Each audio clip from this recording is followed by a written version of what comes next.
السلام عليكم ورحمة الله وبركاته. وعليكم السلام ورحمة الله وبركاته. الحمد لله نحمده ونستعينه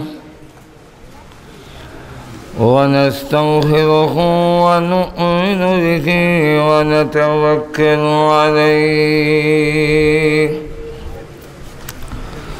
ونعوذ بالله من شرور أنفسنا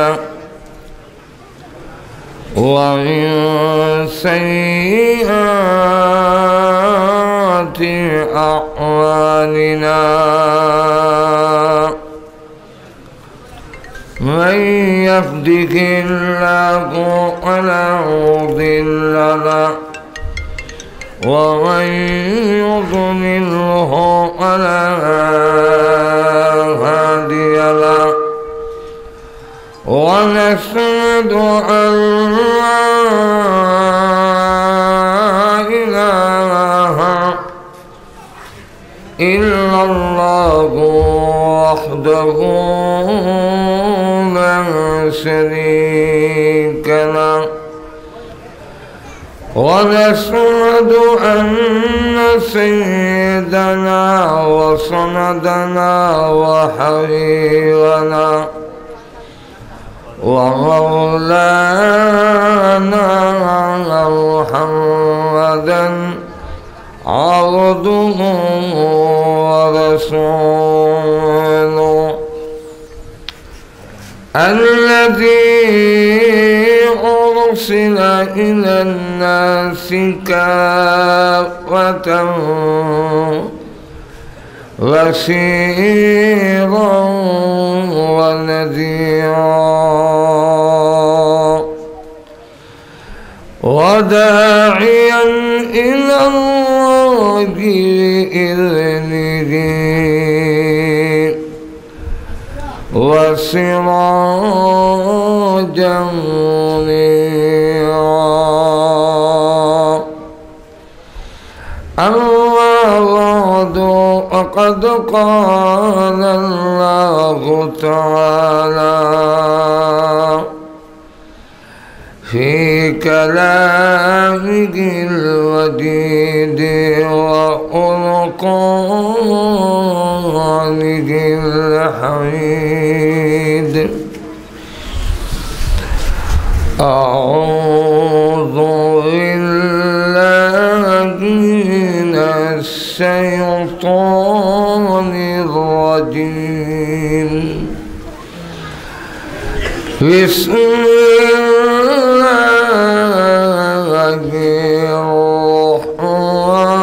الرحمن الرحيم.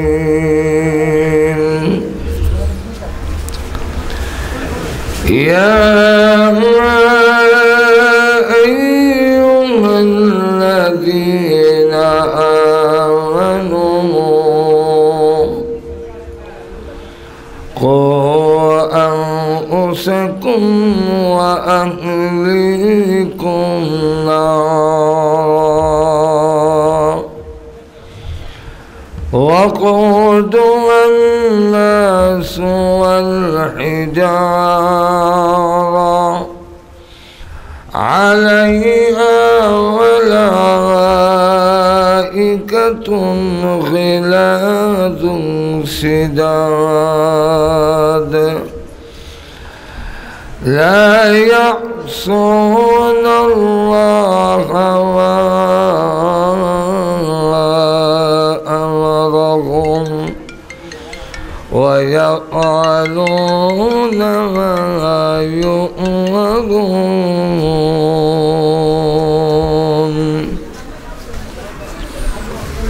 قال النبي صلى الله عليه وسلم: ألا كلكم راع وكلكم مسؤول عن رعيته. صدق الله العظيم. وصدق رسوله النبي الكريم اللهم صل على سيدنا ومولانا محمد وعلى آله وأصحابه وسلم اللهم صل على سيدنا ومولانا محمد وعلى آله وأصحابه وسلم بلغ العلا بكماله كشف الدجى بجماله حسنت جميع خصاله صلوا إلهي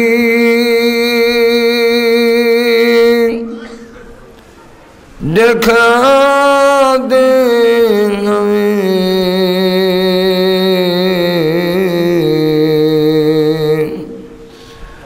दिया रे मदीना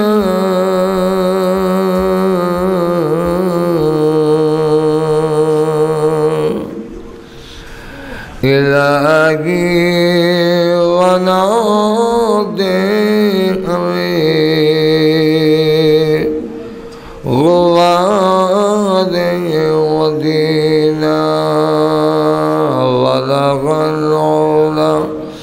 بكماله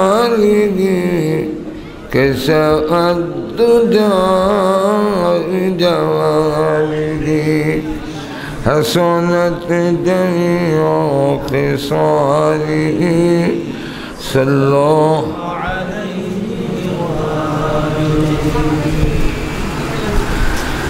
المدينة تحفيظ القرآن مدرسة হকের ছাত্রদের পাগড়ি প্রদান উপলক্ষে আজকের এই ইসলামী সম্মেলনের অত্যন্ত শ্রদ্ধেয় ভাজন অধ্যক্ষ জনাব জয়নাল আবদিন সাহেব, সভাপতি মুআজ্জাল মুকাররম উলামায়ে কেরাম, সুধী মণ্ডলী, সর্বস্তরের প্রান্তীয় মুসলমান ভাইয়েরা, পর্দার অন্তরালে অবস্থানরত অত্যন্ত শ্রদ্ধেয় মা বোনেরা, মেঘ বৃষ্টির দিনও কোরআন হাদিসের আলোচনা শোনার এবং বলার সুযোগ যিনি দিয়েছেন, সেই মহান আল্লাহ পাকের আলিশান দরবারে অন্তরে অন্তঃকরণ থেকে শ্রদ্ধা জড়িত কণ্ঠে শুকর আদায় করছি আলহামদুলিল্লাহ। আমি আপনাদের সামনে পবিত্র কোরআন শরীফের সূরাতুত তাহরিমের 6 নম্বর আয়াতে কারিমা তেলাওয়াত করেছি। বুখারী শরীফের একখান হাদিস আপনাদের সামনে পাঠ করলাম। আয়াতের মধ্যে মহান আল্লাহ পাক ঈমানদারকে আহ্বান করে বলছেন, ফার্সিতে বলা হয় ঈমানদার, আরবিতে বলা হয় মুমিন, বাংলাতে বলা হয় বিশ্বাসী।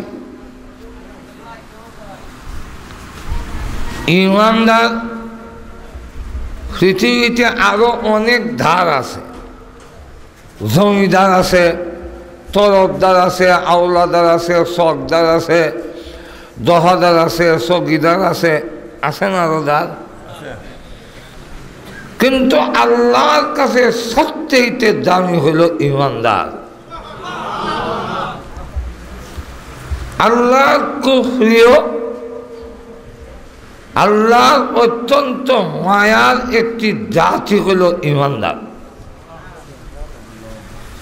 এই ইমানদার যতদিন পৃথিবীতে বেঁচে থাকবে আল্লাহ আসমান আর জমিন ভাঙবেন না।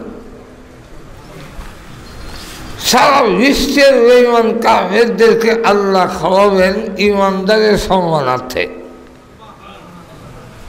যদিও এই জিনিসটা বেঈমান কাফেররা বুঝে না। যেমন লক্ষ্য করে দেখেন, বিয়া বাড়িতে যত আয়োজন করা হয় সকল আয়োজন হলো জামাই সম্মানে, এখন ঠিক না? কিন্তু খাওয়ার বেলায়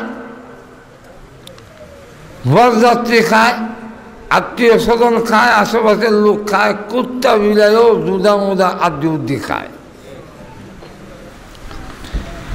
কিন্তু কুত্তায় বুঝে না কার সম্মানে খাইল। যেই জামাই সম্মানে খাইছে এই জামাই যদি ঘর থেকে বাইর হয় কুত্তা কিন্তু গালি দিতে দেরি গেল না। কোনটা কিন্তু জামাইদের দেখতে খায় হক হক। এর অর্থ কি? এর অর্থ হইল তুমি কেনা এই বাড়ি যার সম্মানে খাইল তারের জায়গায় তুমি কেনা। এখন ঠিক না? কুত্তা যেমন জামাইরে গালি দেয়, জামাই সম্মান বুঝে না, ঠিক তেমনি হবে বেঈমান কাফেররা যেই মুমিন ইমানদারের সম্মানে খায় তাদেরকে ডঙ্গি ভাত করে গালি দেয়। কুত্তা যদি সুযোগ খায় জামাই খাওয়ার গুছার মধ্যে কামড় ধরে খাইছে এই কথা মন যায় না। ঠিক তেমনি হবে বেঈমান কাফেররা যদি সুযোগ পায় তাহলে যেই মুমিনের সম্মানে তারা খায় সেই মুমিন চাচালে ভিজায়। গান তো আল্লাহর কাছে সবচেয়ে প্রিয় হল মুমিন ইমানদার। আল্লাহ পাক আমার তেলাওয়াতকৃত আয়াতে ইমানদারকে আহ্বান করে বলছেন, ইয়া আইয়ুহাল্লাযীনা আমানু,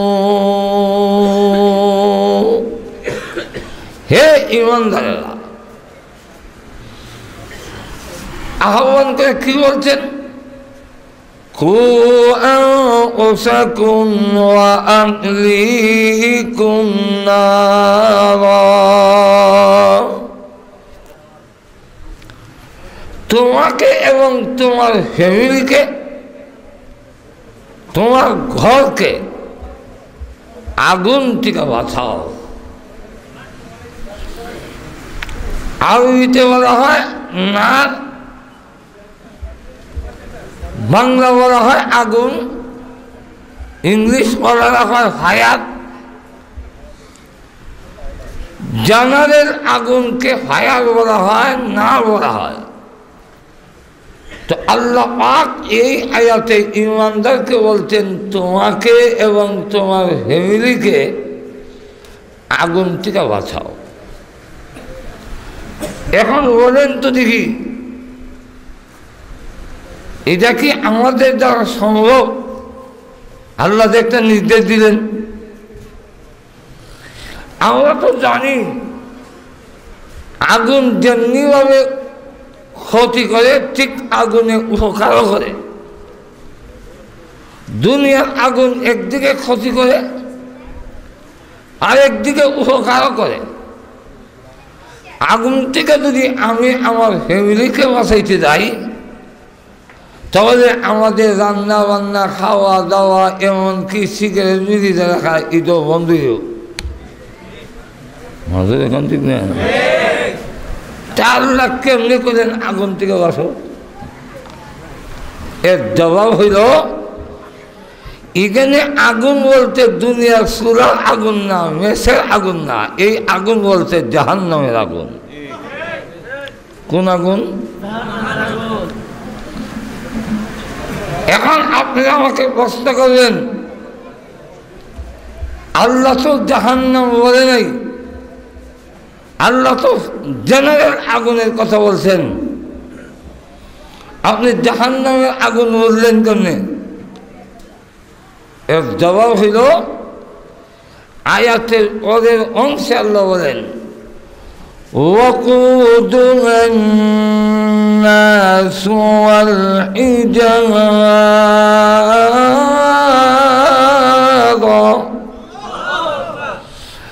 যেই আগুনের ইন্ধন হবে, লাকড়ি হবে মানুষ আর পাথর। যেই আগুনের জ্বালানি, যেই আগুনের ইন্ধন, যেই আগুনের লাকড়ি মানুষ হবে, এই আগুনটা কোন আগুন? আসতে করে রইতেন পৃথিবীর কোন সোলার আগুন ওদিকে মানুষ লাকড়ি হিসাবে দেয়? তাহলে পরের অংশের কথা দ্বারা বুঝলাম এটা দুনিয়ার আগুন নয়, এই আগুন হলো জাহান্নামের আগুন। এখন প্রশ্ন হইল, জাহান্নামের আগুন যদি হয়ে থাকে, আল্লাহ ইমানদারকে ডাক দিয়ে বললেন কেন? এটা তো বেঈমান কাফেরকে ডাক দিয়ে বলা উচিত ছিল যে তোমরা তোমাকে এবং ফ্যামিলিকে আগুন থেকে বাঁচাও।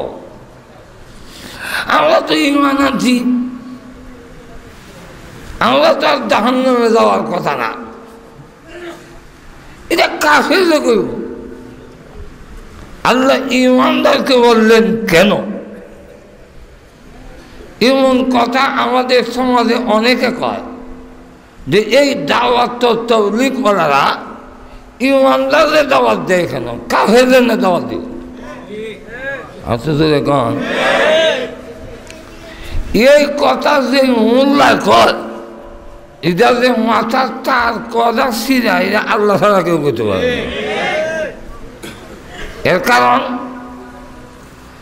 হে নিজেও কিন্তু ওয়াজ করতেছে ইমানদারদের, হে নিজেও প্যান্ডেলের মধ্যে হাজার হাজার মুসলমানকে বলতেছে সুদ খাইও না, ঘুষ খাইও না, নামাজ পড়ো, না যে জাহান্নামের আগুনে জ্বলবা, জান্নাত পাইবা না।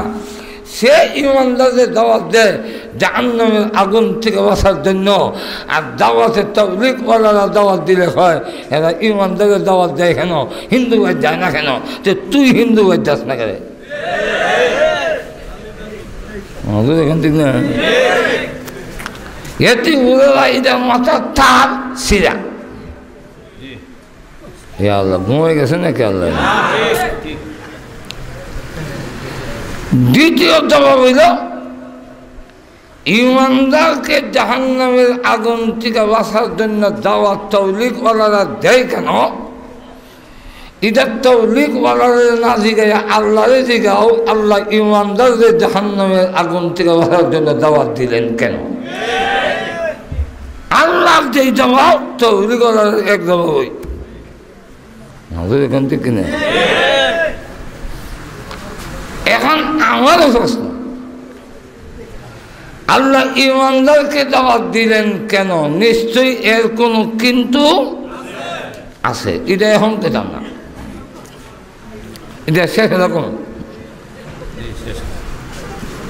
দুই নম্বর প্রশ্ন হইল, এই আগুন যদি জাহান্নামের আগুন হয়ে থাকে, আল্লাহ জাহান্নাম শব্দটা উল্লেখ করলেন না কেন? অন্য আয়াতের মধ্যে আল্লাহ বলছেন কুল নারু জাহান্নাম, জাহান্নামের আগুনের কথা উল্লেখ করছেন। এখানে নারু জাহান্নাম না কইয়া ডাইরেক্ট আগুন, জাহান্নাম নাই। জাহান্নাম শব্দটা এখানে আল্লাহ আনলেন না কেন? এটারও নিশ্চয়ই কোনো কারণ আছে। এটাও এখন কথা না, একটু হরে কম খালি মনে রাখেন কথা হইল নম্বর 3 আল্লাহ বললেন আয়াতের মধ্যে যে তোমাকে বাঁচাও ফ্যামিলিকে বাঁচাও জাহান্নামের আগুন থেকে নিজেকে এবং ফ্যামিলিকে কিভাবে বাঁচাবো এই পদ্ধতি আমাদের জানা নাই আপনাদের এখন জানা নাই বলেই আমাদের দেশের মহিলারা স্বামীর হয়ে তেল না দিয়া ফিরের খবর দিয়া তেল মরাইতে চায় কি কেন জায়গায় আমাদের এখন দিক না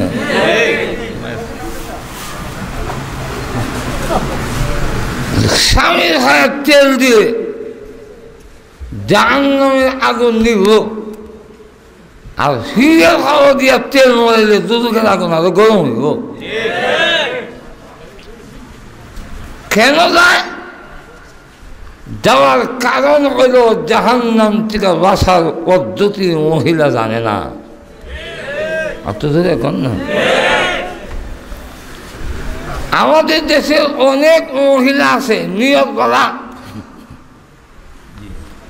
সিদাগান থেকে কুমিল্লার থেকে ফিরাইলে তেলের বোতল লইয়া যায় বাবার খবর তেল মরাই দেই নিয়োগটা বলা পদ্ধতিটা বলা না পদ্ধতি বলা না এটা নিয়োগ করা কেন সে না জানার কারণে ইসলাম না জানার কারণে কুরআন সুন্নাহ না জানার কারণে মনে করতেছে বাবার হওয়া তেল দিয়ে দুধক থেকে বাসন যাইব আসলে বাসন যাইতো না মধু এখন ঠিক কিনা কিতাবের মধ্যে একটা ঘটনা আনছেন বলবো না অসুবিধা হইতেছে ঘটনাটা হইল এক মহিলা দীর্ঘদিন ধরে ব্যভিচারে লিপ্ত প্রতিটা মহিলা জিনার কাজে লিপ্ত হঠাৎ করে তার একদিন অন্তরে অটোমেটিকভাবেই জাহান্নামের কথা ইয়াদ হয়েছে মৃত্যুর কথা স্মরণ হয়েছে কবরে আযাবের কথা স্মরণ হইল যে আমি যে এই জঘন্য কাজ করতেছি যদি আজকে মারা যায় তাহলে আমার কবরে কি হয় এখন সে তওবা করতে চায় কিন্তু ইসলাম জানে না কুরআন সুন্নাহ জানে না তওবা কেমনে করবে জাহান্নাম থেকে কীভাবে বাঁচবে সে জানে না না জানার কারণে নিজে নিজে একটা পথ বের করছে পথটা কি যা এলাকার মধ্যে একজন বড় আল্লাহওয়ালা সকলে তাকে শ্রদ্ধা করে আর ঠিকই তিনি একজন আল্লাহর ওলি তো এই মহিলা নিজে নিজে ভাই করছে যে আমি যদি এই আল্লাহওয়ালারে যে আল্লাহওয়ালাকে আখাউড়াবাসী একমত যে তিনি একজন আল্লাহর ওলি ওনাকে যদি এই কাজে শরীক করতাম পারি তা আল্লাহ যদি ওনারে জান্নাত দেয় তা তো আমারও দম লাগবে এই যে সিদ্ধান্ত নিছে এই সিদ্ধান্তটা কি সহি এই সিদ্ধান্তটা কি সহি কিন্তু নিছে কেন নিয়ত দ্বারা ঘুমাই গেছেন না কেন নিয়ত কি নিয়তটা বাড়া তওবা করতে চায় জাহান্নামের আগুন থেকে বাঁচতে চায় কিন্তু পদ্ধতি না জানার কারণে একজন আল্লাহর ওলিকে আপনি যদি গুনার কাজে শরীক করেন আমি সুদ খাই আরেকজন ওলিকে সুদের মধ্যে জড়িত করে চললে আপনার নাজাতের ব্যবস্থা হবে না একজনে হিমচিজিল খায় এ যদি মনে করে আর একটা মসজিদের ইমাম সাহেবকেও যদি হিমচিজিল খাওয়াইতাম আদি তাহলে মনে হয় আমার নাজাতের উসিলা হইব আসলে এটা তো ঠিক না এখন এখন মহিলা নিজে নিজে সিদ্ধান্ত নিয়েছে, নিয়ে আল্লাহর ওলির রুমের ভিতরে কেমনে ঢুকবো? আলহামদুলিল্লাহ। তো আমি বলতেছিলাম এই মহিলা তখন আল্লাহর ওলির রুমের ভিতরে কীভাবে ঢুকবে? গভীর রাত্রে আল্লাহর ওলির দরজা দিয়ে নক করলো। তখন আল্লাহর ওলি জিজ্ঞাসা করেন, কে? কয়, আমি একজন অসহায় নারী। কি সগমা হুজুর, আজকে রাতটা আপনার ঘরে কাটাইতাম চাই, আমি বিহুদ হচ্ছি। আল্লাহর ওলি জবাব দিলেন, মা তুমি যদি মহিলা না হইতে তো জায়গা দিতাম, মহিলারা আমার রুমে কেমনে জায়গা দিই? আল্লাহর রসুলের নিষেধ, যেই রুমে একজন নারী থাকবে সেই রুমের মধ্যে কোনো ওরস রাত্রি যাপন করা জায়েজ না, ঠিক না। কেন? একই রুমের মধ্যে দুই খালে যদি দুইজন ঘুমায়, এরপরেও মিস্টার ইবলিস দুইজন দেখ কেন হইল? এখন না শয়তান বলে এক ঘরে হাসান বসিরের মতো অলি, রাবিয়া বসিরের মতো তাপসী যদি একটা রুমের মধ্যে আমি পাই, আমি শয়তানের এই ক্ষমতা আছে যে এই দুজন দুই বিছনার থেকে এক কান মাইনে নাও। এখন ঠিক নেই। এই কারণে আমরা অনেক সমাজে কই যে নারী পুরুষ একত্রে থাকলে অ্যাক্সিডেন্ট ঘটবেই। এখানে ডিসি আর এসছি, এখানে কোনো হস্তকে নাই, কাম করে ফিরা আউলিয়া নাই, ইমামের দিন নেই। ফিরে তাই ইমাম সাহেব কিন্তু মানুষ না, হাজার এখন ঠিক না। আল্লাহ রাসূল নিষেধ করেছেন, আমি এই জন্য জায়গা দিতে পারবো না। মহিলা তখন কি কয়, হে আল্লাহর ওলি, আমি জীবনে কত ওলি দেখলাম, কিন্তু আপনার মতো এত নির্দয়ের মানুষ তো জিন্দিগিতে হয় নাই। আমি বিপদে বলেছি, আর যদি আপনি আমাকে করে স্থান না দেন, আর এই কারণে যদি আমি আমার ইজ্জত হারাই, কিয়ামতের দিন আল্লাহর আদালতে আমি কেস দায়ের করব। রব্বুল আলামিন, তোমার এক বান্দার কাছে আমি আশ্রয় চেয়েছিলাম, তিনি দেন নাই, যার ওরে আমি লাঞ্ছিত অপমানিত হয়েছি। এই কথা বলার পরে আল্লাহর ওলি আটকে গেলেন।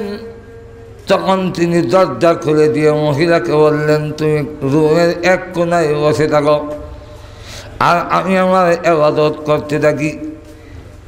আল্লাহর ওলি নামাজে দাঁড়িয়ে গেলেন। মহিলা তো কোনায় বসে থাকার জন্য আসে নাই, মহিলার মতলব তো আরেকটা। এমনি ধরেন তাই আল্লাহর ওলির সামনে গিয়ে দাঁড়িয়ে গেল। আল্লাহর ওলির সামনে যখন দাঁড়িয়ে গেছে, যতই তিনি সূরা কেরাত পড়ুক না কেন, অন্তত ওই দিকে চলে যায়। আমার মুখের মধ্যে তেঁতুল দিয়ে যদি আপনাদের সামনে আমি ডিব্বা নাড়াই, আপনাদের নিয়ত লাগবে না ডিব্বার মধ্যে অটোমেটিক খানি উঠবে? এত দূরে কম। ঘি যদি আগুনের মধ্যে দিয়ে আপনি আইনের লাঠি নিয়ে বলেন, ওদের ঘি যদি তুই গলবি তো এক করে সব সেটটা করে দেব। ঘির মধ্যে আগুন দিলে যেমন গলতে থাকে, মোমবাতি যতই শক্ত হোক না কেন, তার মাথায় যদি আগুন ধরে দেওয়া হয় অটোমেটিক গলতে থাকে। ঠিক তেমনিভাবে আল্লাহ নারী পুরুষের মধ্যে এমন আকর্ষণ দিয়েছেন, নারী পুরুষ কাছাকাছি থাকলে অটোমেটিক গলতে থাকে।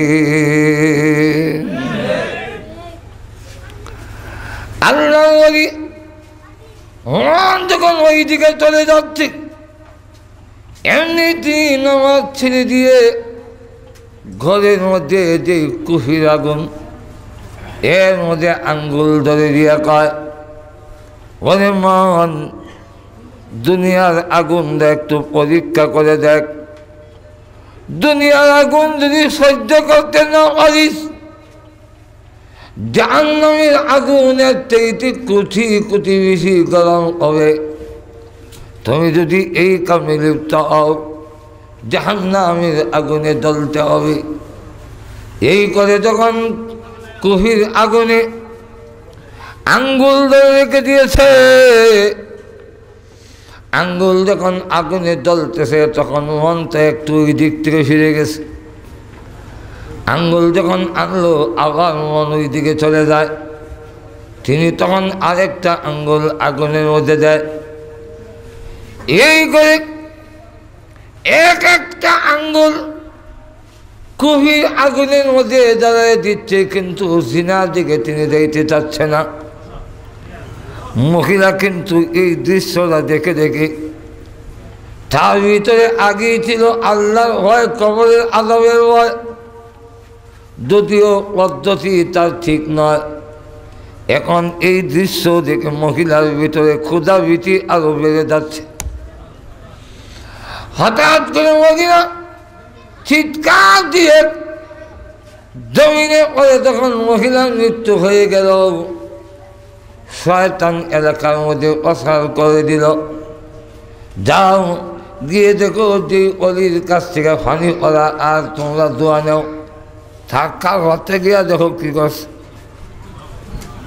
বুকে এসে দেখে ঠিকই একজন নারী তার ঘরের ভিতরে ভিতর, আর জিজ্ঞাসা করার কোনো প্রয়োজন নেই, এমনি শুরু করে দিয়েছে গণফিদানি। ওনাকে যখন বলে, আর জনগণ যখন বলে আল্লাহর প্রতি সুরত ধারণ করে এমন জঘন্য কাম তুমি কেমনে করলে, জিনা তো করছ, মহিলাকে আবার হত্যাও করে ফেললে। উনি তখন ডাক দিয়া করে, না না, আমি জিনা করি নাই, আমি কোনো অন্যায় করি নাই। একজন মাঝখান থেকে বলল রাখ, বারবার বলে উনি জিনা করে নাই। জিনা না করলে এই মহিলা অর্ধন্ত অবস্থায় মরা। আল্লাহর ওলি তখন ডাক দেয়া করে, তোমরা মৃত লোকটাকে জিজ্ঞাসা করে দেখো। একজন বলে, মহিলা গো বলো তোমার সাথে কেমন আচরণ করেছে, আমরা তার কাছ থেকে প্রতিশোধ গ্রহণ করব। মহান আল্লাহ রাব্বুল আলামিন ওই মহিলার জবান খুলে দিয়েছে। মহিলা ডাক দেখো, ও ভাইয়া, ওনার কোনো দোষ নাই। টাকা দেখো তার হাতের আঙ্গুলের দিকে, এক একটা করে 5টা আঙ্গুল দুনিয়ার আগুনে জ্বালাইল, তথাপি একবার জিনা করতে আসলো না। আর আমি সারা জিন্দেগি জিনা করলাম, চাইছিলাম ওনার সাথে যদি সম্পর্ক করা যায়, হয়তো আল্লাহ আমাদের মাফ করে দিবেন, কারণ আল্লাহর ওলিও এই কাম করছে। কিন্তু না, পারলাম না। একবার জিনা করবে, এতে যদি 5টা আঙ্গুল জ্বালাইল, তথাপি জিনা করলো না। তখন খোদার ভয় আমার ভিতরে আরো বেড়ে গেছে। আমি জিন্দিগি যে দিনা করলাম, আমার কি উপায় হবে, জাহান্নামের আগুনে আমি কেমনে জ্বলব। তখন আল্লাহর হয়ে চিৎকার দিয়ে আমার মৃত্যু হয়ে গেছে, এই অলির কোনো ভয় নাই। আর শুনে রাখো, আমি আল্লাহর হয়ে চিৎকার দিয়ে মৃত্যু হওয়ার কারণে মহান আল্লাহ রাব্বুল আলামিন আমাদের জিন্দেগির গুনাহ মাফ করে দিয়েছে। তো মহিলা কোরআন সুন্নাহ না জানার কারণে যে পদ্ধতি অবলম্বন করছে এই পদ্ধতি গ্রহণযোগ্য না। এখন ঠিক কিনা? ঠিক তেমনি হবে আমাদের দেশের মহিলারা জাহান্নামের আগুন থেকে বাঁচার পদ্ধতি না জানার কারণে খবর জায়গা এখন না কই যা তুমি খবর যাও কেন এখানে কি এখন ঠিক না। আল্লাহ নবী বলেন লান রাসূলুল্লাহ সাল্লাল্লাহু আলাইহি ওয়াসাল্লাম আলা যায়িরাতিল কুবুর। আল্লাহ নবী বলেন যেই সমস্ত মহিলা কবর জিয়ারত করতে যায় তারা অভিশপ্ত, আল্লাহর রহমত থেকে তারা বঞ্চিত। কিন্তু বলেন তো দেখি আমাদের দেশের মহিলারা খনন করে গিয়া দেখবেন যেই পরিমাণ পুরুষ এর থেকে মহিলা বেশি। আর শুধু এখন কোরআন সুন্নাহ জানে না, না জানার কারণে তারা মনে করে খনন করতে গিয়া নারী পুরুষ মিললে কতক্ষণ কুক করে কুক দেয় তারি তৈরি মনে হয় জান্নাত ওয়ালি হয়ে যাইব। কিন্তু আসলে এরা জাহান্নাম থেকে বাঁচার পদ্ধতি না। হযরত ফাতিমা রাদিয়াল্লাহু আনহা আল্লাহ নবীর ইন্তেকালের পরে 4 মাস মতান্তরে 6 মাস তিনি শুধু কাঁদলেন। কাঁদতে কাঁদতে এত দুর্বল হয়েছেন আর তোমার বিছানা থেকে উঠতে পারে না। একদিন স্বপ্নে দেখে আল্লাহ নবী বিশ্ব নবী রাহমাতুল লিল আলামিন ফাতিমার মাথায় হাত দিয়ে বলে মা আর কান্দিস না, আগামীকাল আমি আসবো আর আমার সাথে তোমাকে নিয়ে যাবো, আর কান্দিস না। নবীকে স্বপ্নে দেখার পরে ফাতিমা রাদিয়াল্লাহু আনহা বুঝতে পারলেন জাগ্রত হইয়া আমার আজকে আমার জীবনের শেষ দিন। তখন হযরত আলী রাদিয়াল্লাহু আনহুকে কতগুলো ওসিয়ত করেছিলেন, যেই ওসিয়তগুলো ফতোয়ায়ে রাহিমিয়ার মধ্যে উল্লেখ করেছেন। বলবো আরো জোরে কন। 1 নম্বর ওসিয়ত, এ স্বামী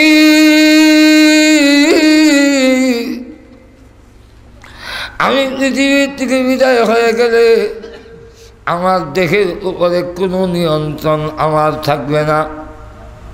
তাই আপনাদের ওসিয়ত করে যাই আমার ইন্তেকালের পরে গোসল যখন দিবেন এমনভাবে গোসল দিয়েন পর্দার ভিতরে যাতে করে কোনো পুরুষ আমার দেহটা দেখতে না পারে।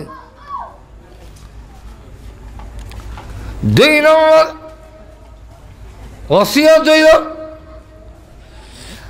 আমাকে যখন জানাজার নামাজ পড়া হবে কাফনের উপরে এমনভাবে কাপড় দিবেন, কাফনের উপর দিয়ে আবার উপরে এমনভাবে কাপড় দিবেন যাতে করে আমার দেহটা কতটুকু মোজা লম্বা ছিল এটাও যেন কোনো সাহাবী অনুমান করতে না পারে। 3 নম্বর হলো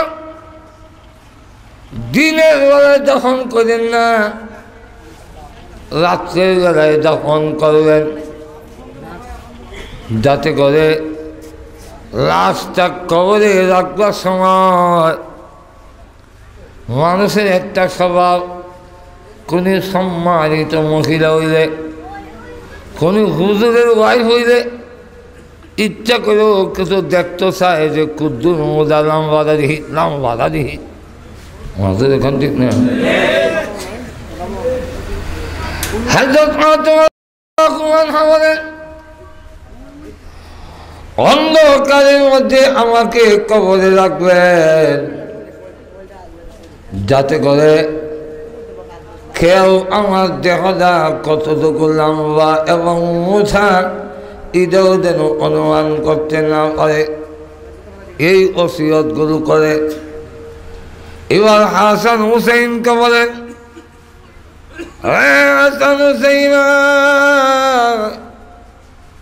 তোমরা দুজন যাও রওজা শরীফে গিয়া আমার পক্ষ থেকে সালাম দিবা আর বলবা ওগনানা যান এটাই হলো আপনার জিন্দগির শেষ সালাম। হযরত ফাতেমা রাদিয়াল্লাহু আনহা যায় না মদিনা নবীজির জিয়ারত করতে। কেন? আমি যদি জিয়ারত করতে যাই আর এই সুযোগে যদি বেপরদা হয়ে যাই, কিয়ামতের দিন আমার আল্লাহর সামনে আমাকে যখন জিজ্ঞাসা করবে তখন আমার কারণে আমার আল্লাহর চেহারা মলিন হবে, লজ্জিত হবে, বেপরদানি হয়ে যায়। এই জন্য মদিনা জিয়ারত করতে যায় না। আল্লাহর কসম করে বলি আমাদের দেশের মহিলারা যদি জানতো, আল্লাহর কসম জিন্দিগি তো কোনোদিন খলম ও জিয়ারত করতে যেত না। পদ্ধতি জানে না, জাহান্নামে আগুন থেকে বাঁচাবার পদ্ধতি যেমন মহিলারা জানে না, আমাদের দেশের পুরুষেরাও জানে না। আমাদের দেশের অনেক পুরুষ মাজারে গিয়া সাজদা দেয়, কোনো পীর দেখলে মাথা নত করে দেয়। তাহলে জিজ্ঞাইলে এটা কেন করলে? সে জবাব দেয় এগুলা করলে জাহান্নামের আগুন থেকে মুক্তি পাব। আসলে কবরের সাজদা দিয়া, পীরের নামে কোনো ভণ্ডরের সাজদা দিয়া জাহান্নামের আগুন থেকে জিন্দিগিতে বাঁচা যাবে না। তাহলে আসুন জাহান্নামের আগুন থেকে আমাকে কিভাবে বাঁচাবো, এই পদ্ধতি আমাদের জানার দরকার আছে কিনা। ঈদও এখন কেতাম নাই, একটু হলে কম কথা হইল মনে আসেনি, কথা 3 দেয়া। 4 নম্বর হলো পরিবার কারে কয়। পরিবার কারে কয় ঈদও আমরা জানি না। কয়েকজনে মিললে তো পরিবার হয়, কিন্তু আমাদের দেশে দেখবেন একজনই পরিবার, বউ একলা ওই পরিবার। এক ঘরে গেলাম, কৌরো চা খাওয়াইতাম পারতাম না বলে এখানে আমার পরিবার বাইত না। ঘুমাই গেছেন নাকি তাহলে? কেন বাইত না? পরিবার বাইত না, আমাদের বউ বাইত না, সব আছে। ও একলাই পরিবার। তাই আসুন পরিবার কায় কয়, পরিবারকে জাহান্নামের আগুন থেকে বাঁচানোর দায়িত্ব আপনি আমার আসেনি না। কেমনে বাঁচাবো এটাও জানার দরকার আসেনি নাই। কথা হইল আরো দেখুন এই 4টা প্রশ্নের জবাব একটু করে দিতেছি, আগে আয়াতের অর্থটা খুঁজে লই। মাঝে এখন ঠিক কিনা? আল্লাহ বলে ইয়া আইয়ুহাল্লাযীনা আমানু কু আনফুসাকুম ওয়া আহলিকুম নারা। হে ঈমানদাররা, তোমাকে এবং তোমার ফ্যামিলিকে আগুন থেকে বাঁচাও।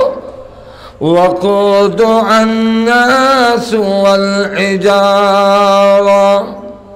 যেই আগুনের লাকড়ি হবে মানুষ আর পাথর, এবং সেখানে ফেরেশতা মোতায়েন করা আছে আগুনে। আল্লাহ বলেন আলাইহা মালাইকাতুন গিলাযুন শিদাদ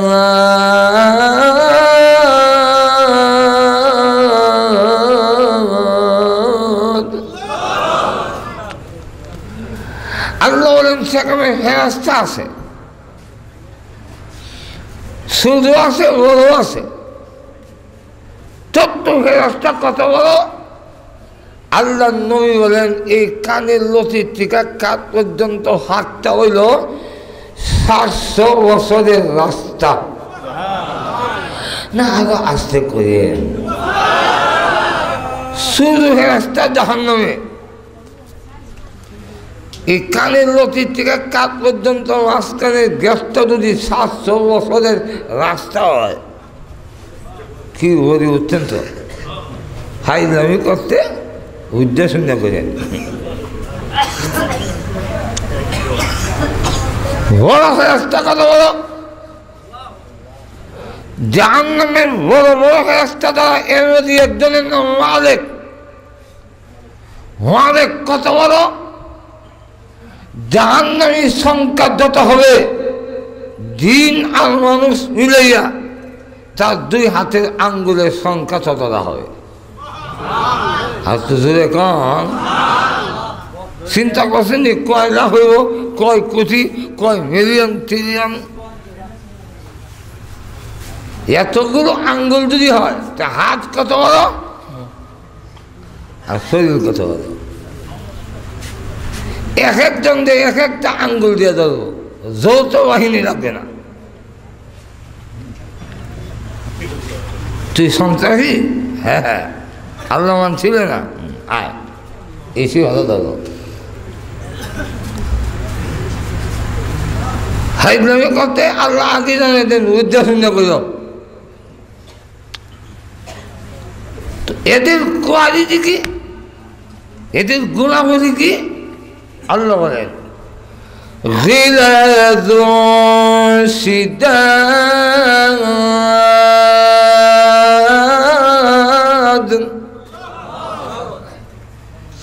এরা বলে পছন্দ, এরা নির্দয়, দয়া মায়া নাই। যতই মাদক দুনিয়াতে যদি রক্তাক্ত হয়, রক্তাক্ত অবস্থা দেখলে কিছু হইলেও মায়া দেখে।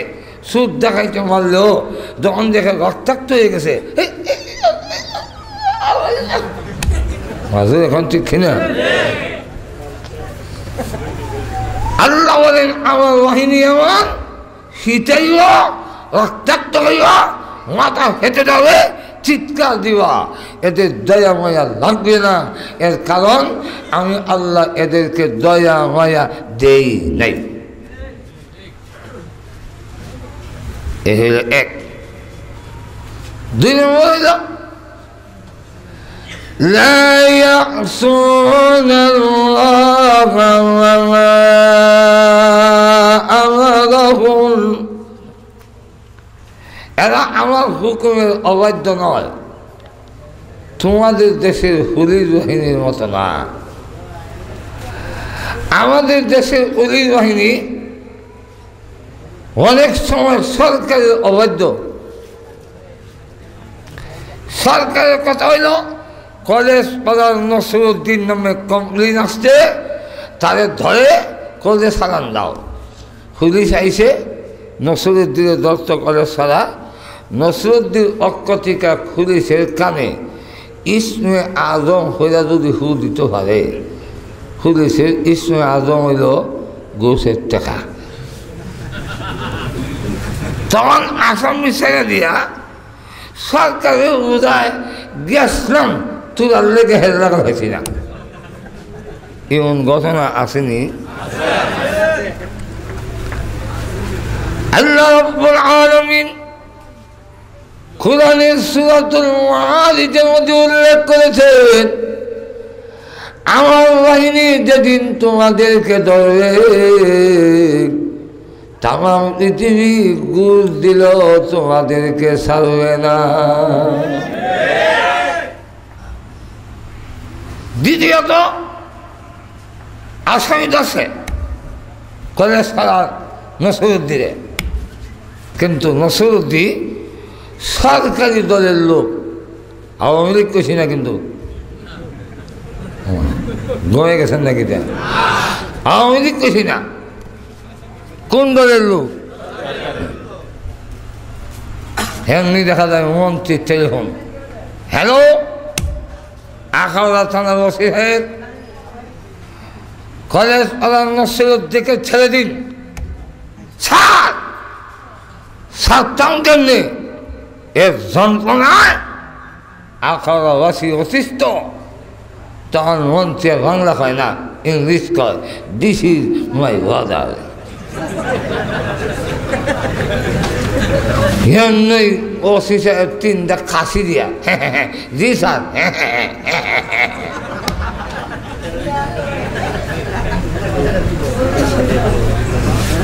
আল্লাহ বলেন না, আমার বাহিনী যেদিন ধরবে দিস ইজ মাই ওয়াদার চলবে না।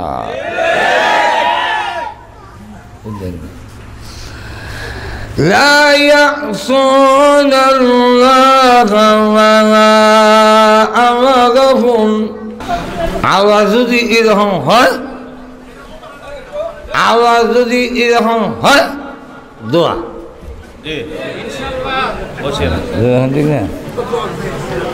আওয়াজ যদি এরকম হয়, দোয়া দাও। বুঝেছেন? এমন লক্ষ্য করে মনে মনে কামনা আবার এরকম করুক, কারণ আমি দখল দিতাম।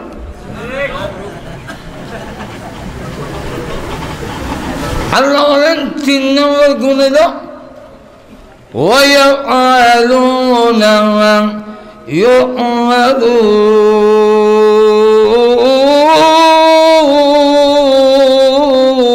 ইউমারুন। আমার বাহিনী তোমাদের দেশের বাহিনীর মতো নয়। আমরা বাহিনী করে কি, আমার নামে যদি কেস হয়, পুলিশের কাজ হইল আমাদের ধরব, দৈরাক করে দিয়ে সালাম দিবে। আমার শরীরে কোনো টাচ করিতে পারিবে না। এটা কোনো দেশে নাই, লন্ডন নাই, আমেরিকা নাই। লন্ডন আমেরিকা দেখি পুলিশে আসামি কিলায়, আসামি কিলায় পুলিশে পাওয়াতে পারে না, আইন নেই। কিন্তু বাংলাদেশের নিয়ম হইল আসামি দইরা কৌদ সালাম দেওয়ার আগে তার থানার মধ্যে গাছও লটকাই মারতে মারতে আধা মারা করে দেয়। এখন ঠিক না? এখন 10 কলেজ ছাড়া এক নামে 2 জন নাই আছে। আচ্ছা এখন ওইটা না, আল্লাহ বুঝুননি আমার কথা। আমি আসলে কয়েকদিন ধরে খুব অসুস্থ, আর লন্ডন থেকে খালি আইছি, এই জন্য কোনো যাইতাম চাই না, কিন্তু জোর করে আনে আর কি। আপনারা অবস্থা শুননি আমার কথা। এক নামে 2 জন লোক এক মহল্লা থাকতে পারে না। মনে করেন ইব্রাহিম, 2 জন, একজন আসামি একজন ওয়ালা। পুলিশ আইসে কলেজ ছাড়া, আইদিকে তোমার নাম কই ইব্রাহিম, বাড়ি কলেজ ছাড়া, ধর 2 চল করি যাও, গেলি বুঝবে কানাত নিয়ে এমন মাসে আধা মারা করে দিছে। এখন কোদে সালাম দিছে বলে প্রতিপক্ষ দেখে আসামি এখন ঠিক না। এবার আপনারাই বলেন মাঝখানে যে মাইতে হইল, এটা কোন মাই? এখন এই যে আমাদের ভাষায় ভাও, ইসলামের ভাষায় জুলুম, আল্লাহর কসম করে বলি, যতদিন পর্যন্ত আমাদের দেশের এই জুলুম বন্ধ না হবে, এই দেশে শান্তি হবে না, হতে পারে। জুলুম অন্যায়, আমি অপরাধ করলাম না, আমাদের মারলো মাসুর, এখন ঠিক না? যদি এই অন্যায় চলতে থাকে, আপনি অন্যায় করেন, অন্যায়ের সাজা কিন্তু একদিন আপনিও ভোগ করতে হবে। আচ্ছা এখন আপনি কলেজ সারা শক্তি আছে না, কি মারবেন, গুছি মারবেন, হেরে মারবেন, ধরে না, একদিন জেনে রাখেন আপনার সাই যেমন লাগবে। আচ্ছা বেগম এটার একটা কিচ্ছা লেখছে থানবী রহমতুল্লাহ আলাইহি কিতাব, কিচ্ছা হইতাম নি কিচ্ছা না রাম বইব কিচ্ছা। কিচ্ছা হইল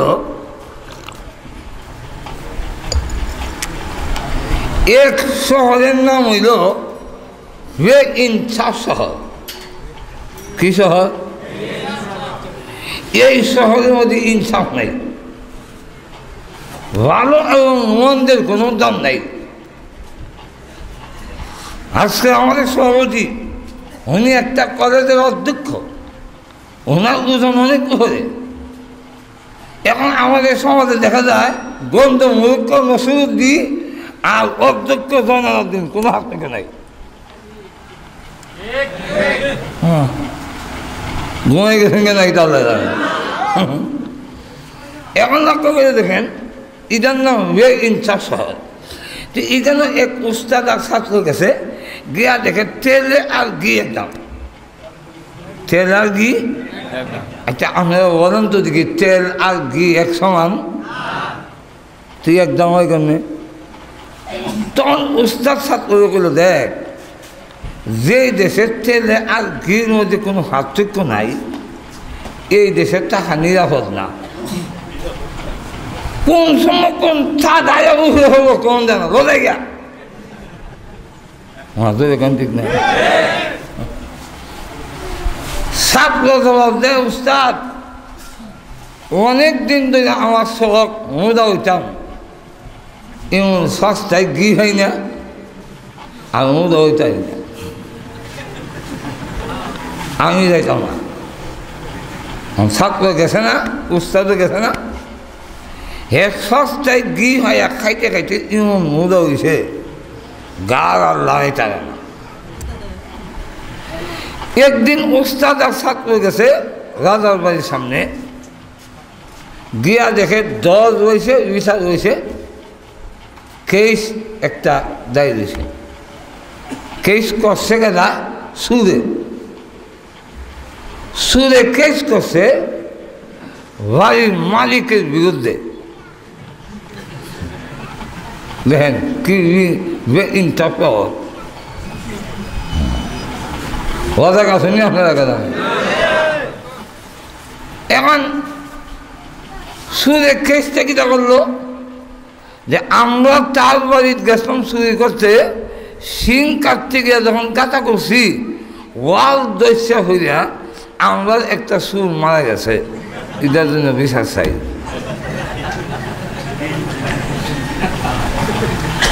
যে ইনসাফ দেশের বিচারপতি উনি কয় তোমাদের কেসটা অত্যন্ত গুরুত্ব সহকারে দেখতে হয়, এটা হইল গুরুত্ব সহকারে দেখতে হয়। ঢাকা মালিককে দেখতে জিজ্ঞাসা করে এমন দেওয়াল কেন লেগে দিলা, সুরে কাঁচা করতে হইলে মরে গেছে। এই অপরাধে তুমি অপরাধী, তোমার ফাঁসি। ঘরের মালিক কয় মাননীয় বিচারপতি, বিল্ডিংয়ের মালিক আমি ঠিকই, কিন্তু এটা দিছে তো রাজমিস্ত্রি। এখন যদি দেওয়াল নরম হয়ে থাকে দুষ্ট হে, দুষ্ট আমার না। ঠিক কেছ দেখো রাজমিস্ত্রি ডাকছে, রাজমিস্ত্রি এই রাজমিস্ত্রি ইনো নরম দেওয়াল কেন লেগে দিলে সুরে গাঁথা করতে হইলে দেখা মারা গেল। এই জন্যে এই অপরাধে তুই অপরাধী, তোর হাসি। হ্যাঁ কয় মাননীয় বিচারপতি, আমি ঈদ ছিলেন একখান জোড়া দিছি কই, কিন্তু মশলা গুললে দিছে আরেক জোড়া। হে মশলা নরম করলে সে এর লেগে তো দেওয়াল নরম হয়েছে। তো দুষ্ট আমার না, দুষ্ট হে। বিচারপতি কয় কথা ঠিক। দেখো যুগালিরে দেখতে হয় এইরকম নরম মশলা কেন লেগে তৈরি করলে যা করে দেওয়াল নরম হয়েছে। আর দেওয়াল নরম হলে সুরে কাটা করতেই দেওয়াল হয়ে হয়ে গেছে। ইদার অপরাধে তুই অপরাধী তোর হাসি এক মাননীয় বিচারপতি ছিলেন আর ভালো আমি একখানো মাখাইছি ঠিক কিন্তু ফানি আইনা দিছে আরেকেরা এ ফানি বেশি দাঁড়াইছে এর লেগে নরম হয়েছে কথা ঠিক ডাক ফানিওয়ালা ফানিওয়ালা দেখা কয় ফানি বেশি দিলে কেনে এর দিকে তুই মশলা নরম হয়েছে আর মশলা নরম হওয়ার তুই দেওয়ালটা নরম হয়েছে আর দেওয়ালটা নরম ওরে তুই দস্যা হয়ে সুর মারা গেছে ই হরাদে তুই হরাদে তোর হাসি ফানিওয়ালা কয় মাননীয় বিচারপতি আমি তো ইচ্ছা করে ফানি দেয় নাই দেখলাম না বলে আমি ফানি লয়ে যেতেছি রাজার বাড়ির হাতি আমার দিকে দৌড়ে আইছে আমি তখন জানের ভয়ে উঠতে দিছি দৌড় আর উস্তা খাইয়া পানি লয়ে হয়ে গেছি যদি হাতি দৌড় না দিত তো আমি ফানি দেই না তাইলে তো কেন দোষী হাতির চালক হাতি তো হাতির চালক দেখো হাতির চালক এই মাউদ তুই হাতির দৌড় দেওয়াই এখানে এই জন্য তুই ফানিওয়ালা দৌড় দিছে ফানিওয়ালা দৌড় দেওয়ায় ফানি ফালাই দিছে বেশি ফানি আসছে মশলা নরম হয়েছে মশলা নরম হওয়ায় দেওয়াল নরম হয়েছে দেওয়াল নরম হওয়ায় দস্যা হইয়া সুর মারা গেছে তোর হাসি একই মাননীয় বিচারপতি আমি তো হাতিরে দৌড় দেওয়াই নাই তা হাতিকে নিজে নিজে দৌড় দিছে না তো কেন এক মহিলা এর মধ্যে ঝুমুর পড়া গুন্নুর গুন্নুর দেখা গেছে এই আওয়াজ না আমার হাতি দৌড় মারছে আমি কন্ট্রোল করতে পারি নাই তাইলে দুস্থ মহিলা যদি ঝুমুর করতো না হাতি দৌড় দিত না তোর কথা ঠিক ডাক মহিলারা ডাকছে দেখা জায়গায় তুই ঝুমুর পড়া গুন্নুর দেখা গেলে এই জন্য তো হাতি দৌড় দিছে হাতি দৌড় দেওয়ায় পানিওয়ালা দৌড় দিছে পানিওয়ালা দৌড় দিয়া উস্তা হয়ে গেছে পানি বেশি হচ্ছে মশলা নরম হয়েছে মশলা নরম হওয়ায় দেওয়াল নরম হয়েছে নরম নেওয়া হওয়ায় দস্যা চুল মারা গেছে অতএব মহিলা তোমার হাতি মহিলা কয় আমার কি দোষ ভান্যা এই ঝুমুর বানাইল কেন ভান্যা যদি ঝুমুর না বানাইতে হচ্ছে তো আমি খাওয়া দিই না কথা ঠিক দেখো ভান্যারে ভান্যারে জিজ্ঞাসা করে ভান্যার কোনো জবাব দিতে পারে না দিতে পারায় বিচারপতি রায় দিল যে ভান্যার ঝুমুর বানাইছে মহিলা খাও দিছে গুন্নুর আওয়াজ করছে হাতি দৌড় দিছে হাতি দৌড় দেওয়ায় পানিওয়ালা দৌড় দিছে পানিওয়ালা দৌড় দিয়ে উস্তাকাই হয়ে গেছে পানি বেশি করছে মশলা নরম হয়েছে মশলা নরম হওয়ায় দস্যা ওইরা সুর মারা গেছে অতএব ভাইনার হাসির রায় দেওয়া গেল কুনানের রায় না কুনানো দিছে আচ্ছা যাক এখন ভাইনারে তো হাসি দিত ভাইনার গলা ইমন চিকন হাসির দড়ির মধ্যে লাগে না চন্দ্রী কয় মাননীয় বিচারপতি রায় দিচ্ছেন ঠিক কার্যকর হচ্ছে না কেন ভাইনার গলা চিকন লাগে না তখন হাকিমে কয় জানোস না হাকিম লড়ে তো হুকুম লড়ে না রায় দিছি ওই এর গলা যখন লাগে না যারটা লাগে এর লাইনে দেখাস না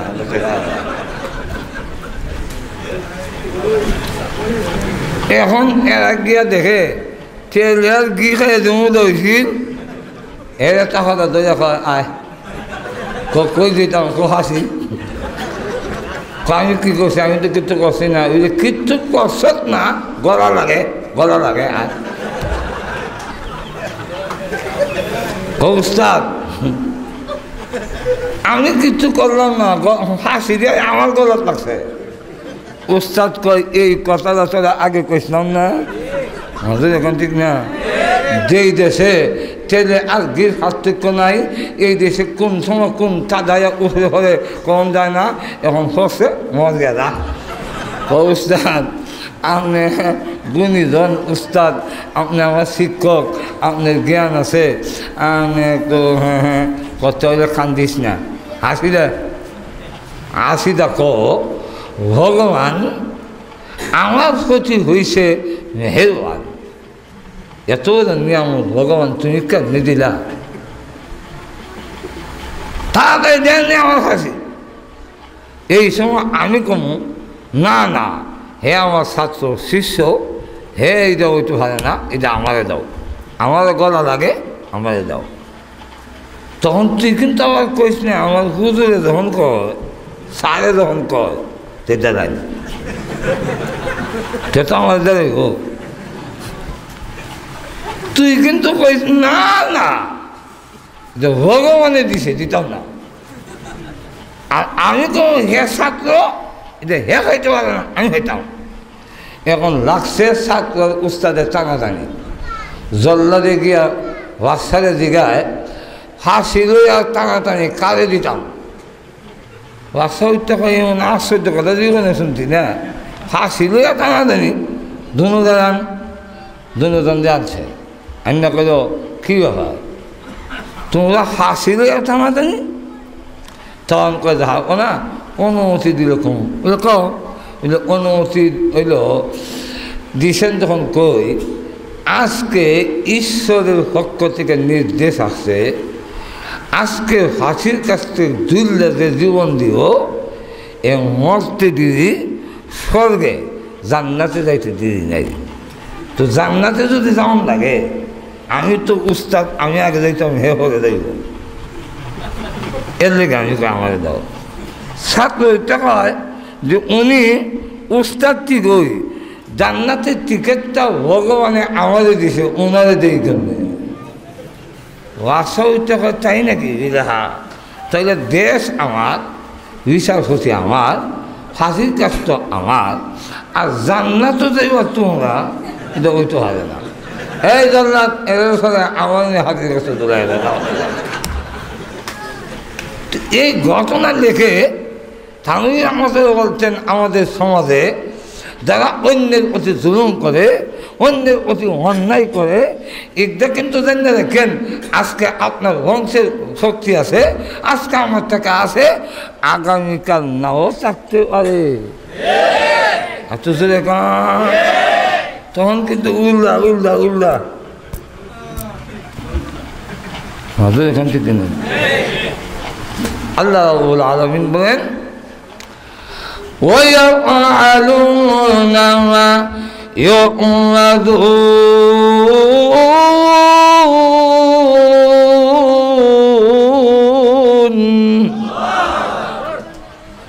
আমার বাহিনী কিন্তু তোমাদের বাহিনীর মতো জুলুম করবে না আমি যা করতে বলবো তাই করবে কারো অপরাধ নাই দৈনিক শুরু করবে এরকম নয় এই হলো আয়াতের অর্থ এতক্ষণ পর্যন্ত অর্থটা কইলাম এখন 4টা প্রশ্নের জবাব দিতাম নি মনে আছে না অসুবিধা হইতেছে এই জবাব যদি 4টা বিস্তারিত দেই 4 ঘন্টা লাগবে আবার 4 মিনিটে দিতাম পারি তো 4 ঘন্টা না দিয়া 4 মিনিটে যাই না হ্যাঁ না তো না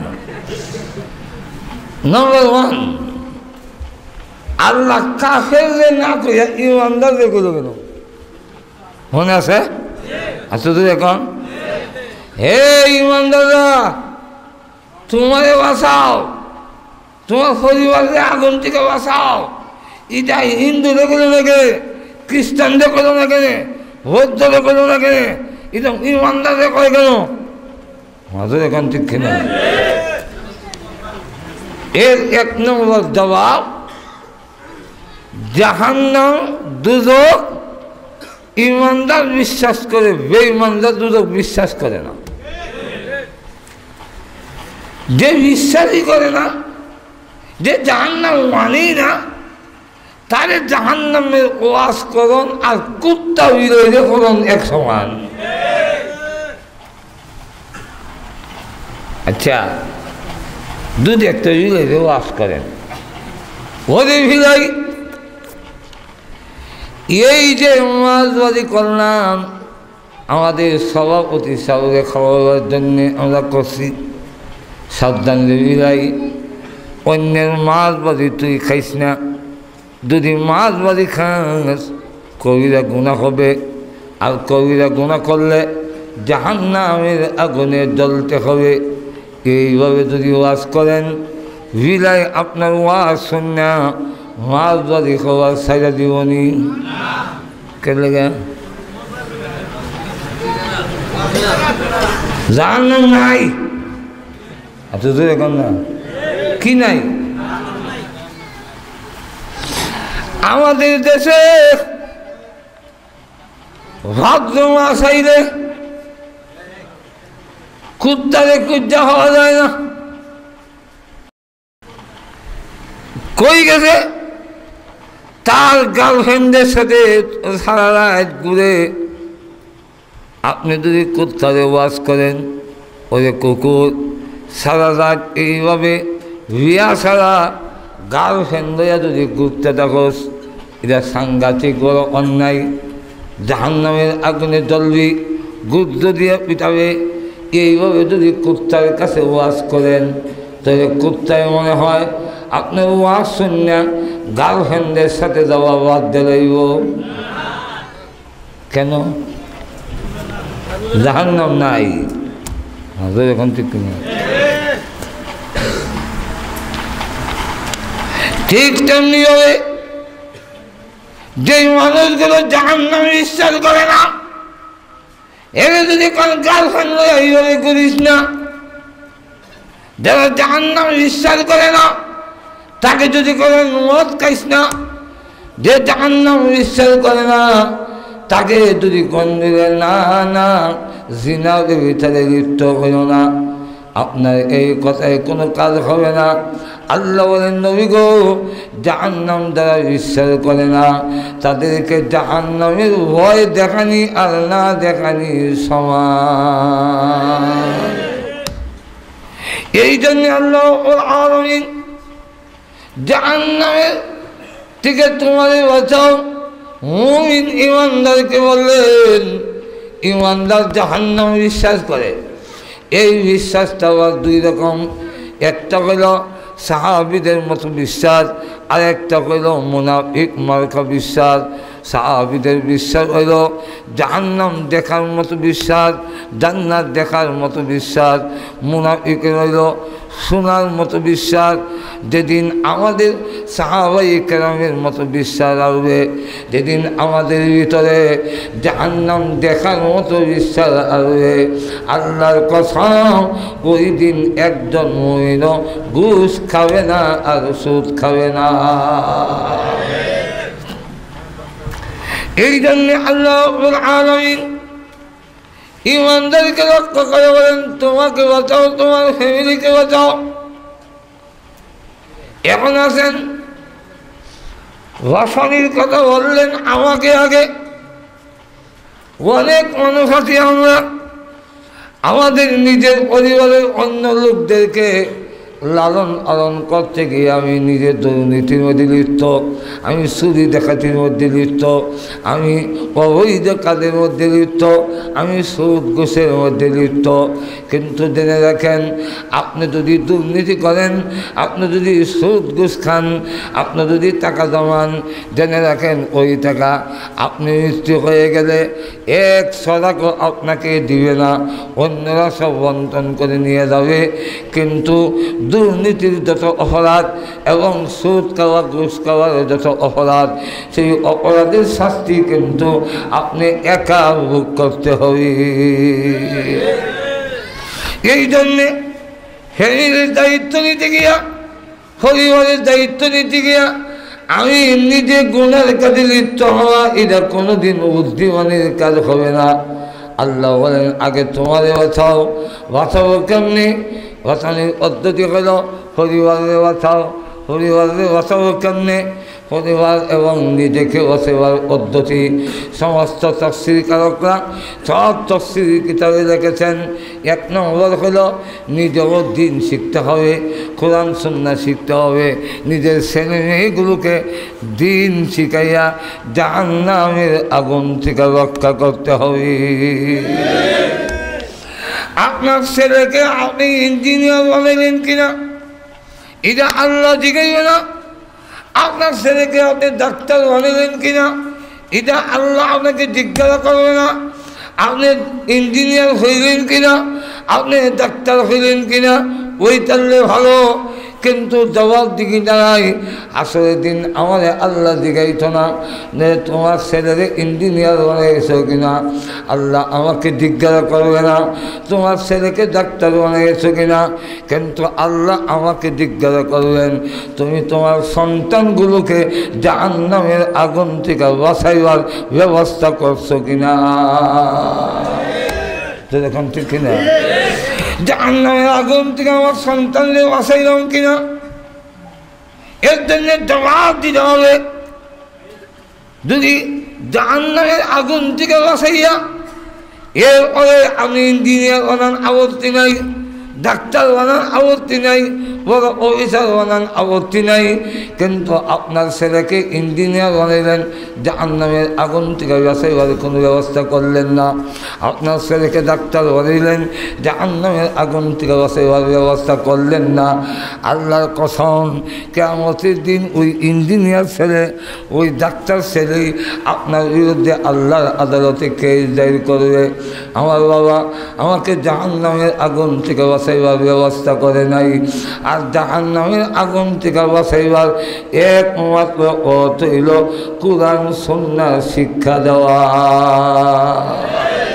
আর তো এখন কোরআন হাদিস কোরআন সুন্নাহ শিক্ষা দেওয়া ছাড়া আপনার সন্তানকে আপনি জাহান্নামের আগুন থেকে কোন শিক্ষার দ্বারা বাঁচাইতে পারবেন না। অথচ এখন এই কথাটা আল্লাহ বলছেন তোমারে বাঁচাও, তোমার পরিবারকে বাঁচাও। কেমনে? যে তুমি তাদেরকে দিন শিক্ষা দাও, দীক্ষা দিয়ে আমার তুমি নিজেও শিখো, শিক্ষা আমার বিধান মানো, নিষেধ থেকে বিরত থাকো। যদি তুমি আমার হুকুম মেনে নাও আর আমার নিষেধ থেকে বিরত থাকো, আমি আল্লাহ ওয়াদা দিলাম তোমার জাহান্নামের আগুনে দিও না। ঠিক কিনা? এখন আসেন শেষ কথাটা গেল গাইটা তিনটা গেছে গা। 4 নম্বর হইল আল্লাহ জাহান্নামের কথা উল্লেখ করলেন না কেন? এই কেন এক জবাব হইল আমরা আগুন কইলে যত তাড়াতাড়ি বুঝি, জাহান্নাম কইলে বুঝি না। কেন? আগুন দেখি, জাহান্নাম দেখি না। এর প্রমাণ আপনার ছেলে রাত 2টা দোকানদারি করে রাত ঘুমাইছে, আপনি 5টার সময় ডাক দিলেন কারো ও নামাজ করে ঘুমা, আর না হয় জাহান্নামের আগুনে জ্বলবে শীতের রাত। এই লেখের তলে থেকে হয় ওই জাহান্নাম, আপনি কোন জাহান্নাম এখন আর যেমনি কইছেন কইলে আগুন আগুন লাগাই দিছে। দেখবেন শীতের লেখের তলে যে ঘুমাইছিল আগুন লাগাই দিছে, কইতে উঠতে দৌড় দিছে। এই দৌড়ের সময় লেখের সাথে লুঙ্গি টেকে গেছে হে দৌড়ে। এখন ঠিক কিনা? জাহান্নাম কইবার সময় কি কয়? আগুন কইছে বলে তৈলে আগুন কইলে উদ্যোগ উঠে, জাহান্নাম কইলে উদ্যোগ উঠে না। এখন ঠিক কিনা? ডাক দিছেন খালো নমস্কার ঘুমারে, হে মা কয় আপনি জানি বুড়া মানুষ সারা রাত ঘুমাইতে ঘুমাইতে হৃদয় বেদনা করে। হে রাত 2টার সময় দোকানদারি করে ঘুমাইছে, আপনি কেলেকে ডাক শুরু করছেন না ঘুমায়। আপনি কইতাছেন জাহান্নামের আগুন থেকে বাঁচার জন্য ঘুরতে নামাজ পড়ে ঘুমা। হে মা কয় না ঘুমায়, তাইলে জাহান্নাম উঠছে। হাজার এখন ঠিক না? যখন আগুন লাগাই দিছে মা কয় ডাক দিন না, ডাক দিন না, ডাক দিন না। কয় ডাক দিছি, আমার ডাকে উঠে না। কয় রাখতে দেন, কয় রাখতে দিছি, দরজা খুলে না। কয় আমি 2 জনে মিললা লাঠি আর দরজা ভাঙিয়া ভিতরে ঢুকতে গেছে হে হে খেললা এদিকে ঠেং এদিকে এক ঠেং নামলা এক ঠেং রেহা এমনি এমনি করে দিছে দুইজনে মিলে এক ঠেঙ্গে ধরে উল্টা টানে হে ওটা কই এখন কিতা কিয়ামত না দিলেছে না কিতা আমার ঠেং টুং দিয়ে ভেঙে দিতেছ শুনে দিয়েছে কিতা না না আগুন থেকে বাঁচাই আগুন থেকে বাঁচাইবার জন্য গুণ থেকে উল্টা টানে কিন্তু জাহান্নাম থেকে বাঁচাবার জন্য কোনোদিন উল্টা টানে নাই যদি বুঝা গেল আগুন করলে তো তাড়াতাড়ি বুঝে জাহান্নাম করলে এত তাড়াতাড়ি বুঝে না এই কারণে আল্লাহ এখানে জাহান্নামটা লুকাই রেখে আগুনটা আগে কইছেন যাতে করে আমরা বুঝতে সহজ হয় আল্লাহ পাক আমাদের সকলকে আমাদের সন্তানগুলোকে দিন শিখাইয়া আল্লাহ বিধিবিধান মতো ছাড়াইয়া জাহান্নামের আগুন থেকে যদি বাঁচাইতে পারি তবেই হবে আমাদের সাকসেসফুলতা আর নাইলে সাকসেসফুল হতে পারবো না আল্লাহ আমাদের তৌফিক দান করুন আমিন ও আখির দাওয়ানা আলহামদুলিল্লাহ اللهم صل على سيدنا مولانا محمد وعلى آله وأصحابه وبارك وسلم الحمد لله ربنا ظلمنا أنفسنا وإن لم تغفر لنا وترحمنا لنكونن من الخاسرين ربنا آتنا في الدنيا حسنة وفي الآخرة حسنة وقنا عذاب النار رب العالمين সারা জীবনের গুনার ওজামাথাই নিয়ে গুনার উপরে লজ্জিত আর শর্মিন্দা করে আলেম ওলামা নিয়ে সাদা দাড়িওয়ালা ওলামা নিয়ে নওজোয়ান ভাইদের নিয়ে হরদার আড়ালে নেককার মা বোনদের নিয়ে আয় আল্লাহ আমি গুনাহগার তোমার সেই দরবারে হাত ধরাইলাম মেহেরবানি করে আমাদের জিন্দেগির গুনাহে মাফ করে দাও জানি না হয়তো আজকের এই মোনাজাত আমার জীবনের শেষ মোনাজাত ও মাবুদ কত মানুষ ঘুমায় আর উঠে না কত মানুষ ঘর থেকে বের হয় আর ঘরে ফিরে আসে না ও আল্লাহ চক্ষু বন্ধ করলে তাকাইয়া দেখি আমার জীবনের কত সাথী পৃথিবী থেকে বিদায় হয়ে গেছে ভয় লাগে কি লইয়া কবরে যাব কোনো সামান তৈরি করতে পারিনি ওই অন্ধকার কবরে কেমনে ঘুমাবো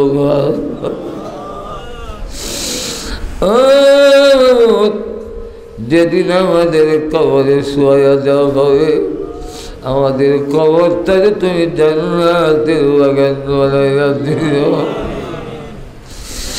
আল্লাহ আমাদের মাফ করে দাও তুমি যদি আমাদের মাফ না করো আমরা যাবো কোথায় আমাদের যাইবা আর কোনো জায়গায় নাই ও আল্লাহ আমাদের স্ত্রী সন্তানগুলোকে তুমি মাফ করে দাও তাদেরকে নেককার দিনদার পরেজগার বানাইয়া দাও হ্যাঁ আল্লাহ আজকের মাহফিলের আয়োজন করেছেন তোমার যে বান্দারা দীর্ঘক্ষণ পর্যন্ত বসে রইল মা বোনেরা হকদার আড়ালে বসে বসে ওয়াজ নসিহত শুনতেছিল আল্লাহ মাদ্রাসার দান খরচ করে যারা সাহায্য করলো সকলের জন্য জাহান্নামের আগুন হারাও করে দাও আল্লাহ জাহান্নামে দিও না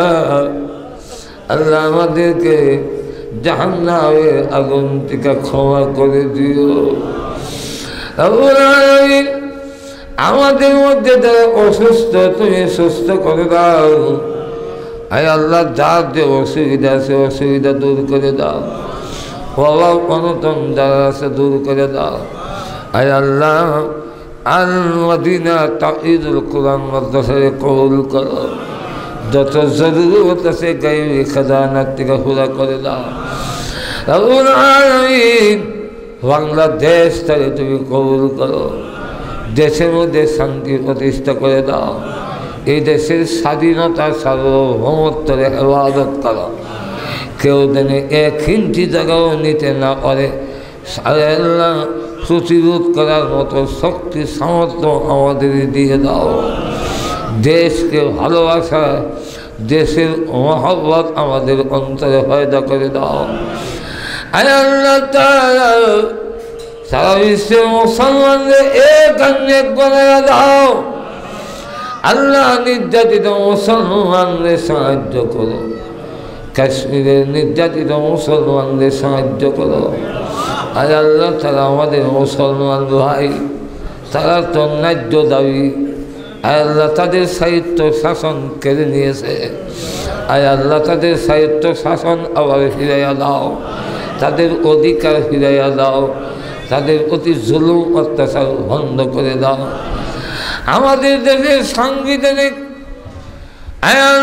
সংবিধানে লেখা যে কোনো দেশে তার স্বাধীনতা তার অধিকারের জন্য আন্দোলন করে আমরা তার সমর্থন করব আল্লাহ মুসলমান ভাই হিসাবে সাংবিধানিক নিয়ম হিসাবে আমরা কাশ্মীরের মুসলমানের পক্ষে আল্লাহ কাশ্মীরের মুসলমানের জন্য দোয়া করি তাদেরকে আল্লাহ স্বাধীনতা দিয়ে দাও আল্লাহ আমাদের পক্ষ থেকে লাখো কোটি দুরূদ ও সালাম সোনার মদিনা পৌঁছাইয়া দাও যত মুমিন মুমিনাত কবরে ঘুমাইয়াছেন সকলের কবরের আযাব মাফ করে দাও বিশেষ করে আমরা হাত ধরাইলাম জানি না গো কালমা নাই কালাব্বা নাই আল্লাহ আমরা মা বাবার কবরে আযাব দিও না